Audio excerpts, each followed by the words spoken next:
யாரையா இருந்தாலும் போன்னு சொல்லப்படாது. பையன் பள்ளிக்கூடம் போயேண்டா பள்ளிக்கூடம் சொல்லாதீங்க, போயிட்டு வா.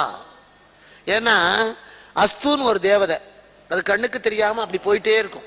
அதுக்கு வேற வேலையே கிடையாது. ததாஸ்து ததாஸ்து.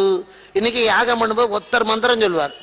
கோடி அர்ச்சனை பண்ணும்போது 4 பேர் நிப்பாரு, ஒருத்தர் தான் சொல்லுவாரு, மீதி 3 பேரும் ததாஸ்து அப்படியே ஆகட்டும் சொன்ன மாதிரி அர்த்தம். அவர் 100 தடவை சொன்னா 4 பேர் ததாஸ்துனா 400 தடவை சொன்ன மாதிரி அர்த்தம். ததாஸ்துனா அப்படியே ஆகட்டும். அந்த தேவதை சொல்லிட்டே போகும். அதுக்கு ஒன்றும் தெரியும், அது நடந்துகிட்டே இருக்கும், அது பறந்துகிட்டே இருக்கும். அப்படியே ஆகட்டும் அப்படியே ஆகட்டும் அப்படியே ஆகட்டும். அது நம்ம தலைக்கு வர்ற நேரத்துல நம்ம வாயிலிருந்து ஒரு தப்பான வார்த்தை வந்தா ததாஸ்து. பாக்குற நாக்குல சனியர் பாண்டி ஏதாவது சொல்லி தொலைக்காது, ததாஸ்து.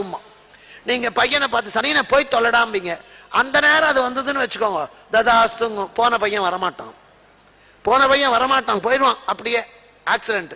அதனால சொல்லப்படாது. கெட்ட பல பேர் எழுப்புற போதே கண்ணா எழுந்துரு, சனியனை எழுந்திரி.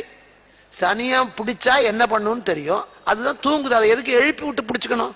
சனியனை எழுந்துரு, நாசமா போறவனை எழுந்துரு, அவன் தான் போறான், அப்படி எழுந்துருந்து நாசமா போனோமா? இப்படி எல்லாம் சொல்லப்படாது.